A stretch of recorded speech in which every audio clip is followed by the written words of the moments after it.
आज আমরা ধ্যানশীল জীবনযাপন কী করে করা যায় সে নিয়ে আলোচনা করব। আমি বলছি না ধ্যানশীল জীবনযাপন করা মানে সর্বদা চোখ বুজিয়ে ধ্যান করার চেষ্টা করা, তা নয়।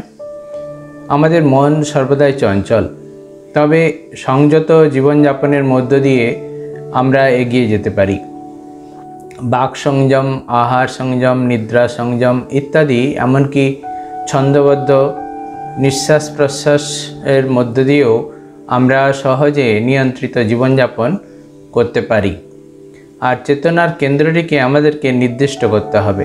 এটি হৃদয় বা কণ্ঠে হলে ভালো হয়, নাভির নিচে না হওয়াই বাঞ্ছনীয়।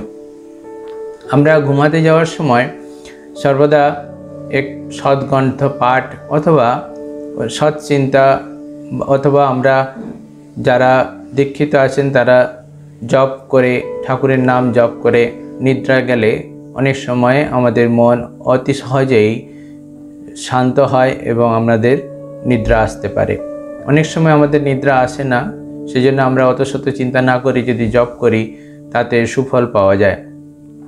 অনেক সময় আমরা ছন্দবদ্ধ নিঃশ্বাস প্রশ্বাস সেটি নিয়ন্ত্রিত করতে পারি, মনকে নিয়ন্ত্রিত করতে পারি। তার মাধ্যমে চেষ্টা করবেও যে যখন আমরা ছন্দবদ্ধ নিঃশ্বাস প্রশ্বাস করি তখন আমাদের মন সহজেই সংযত হয়ে পড়ে এবং তার দ্বারা আমরা সহজেই মনকে, অন্যান্য ইন্দ্রিয়গুলিকে নিয়ন্ত্রণ করতে পারব।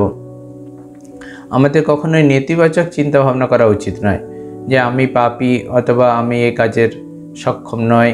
এই ভাবনা চিন্তার দ্বারা আমাদের অনেক সৎ চিন্তা বা সৎ ভাবনা সেগুলি আরও বেশি নষ্ট হয়। তাই নেতিবাচক চিন্তাটি আমরা সহজেই যেন পরিত্যাগ করতে পারি। অনেক সময় অনেক পুরানো অভ্যাস আমাদের মনকে অনেক আলোড়িত করে। এটি মনের ধৈর্য এবং অধ্যবসায়ের দ্বারা এবং দৃঢ়তার দ্বারা আমরা এই সকল অভ্যাসগুলিকে পরিত্যাগ করতে পারি। অনেক সময় অসৎ সঙ্গ আমাদেরকে আমাদের পথ থেকে সরিয়ে দেওয়ার চেষ্টা করে, তাই তাদেরকে দূর থেকে নমস্কার করাই ভালো। যত আমরা নিজেদেরকে এই সমস্ত সংসর্গ থেকে দূরে রাখব, যত নিজেদেরকে মুক্ত রাখব, ততই আমাদের মন শুদ্ধ ও পবিত্র হবে। সৎ চিন্তা, শুদ্ধ আচরণ এবং আত্মসমালোচনা এ সকলের দ্বারা আমরা আমাদের জীবনটিকে সহজেই ধ্যানশীল জীবনযাপনের মধ্য দিয়ে এগিয়ে নিয়ে যেতে পারি।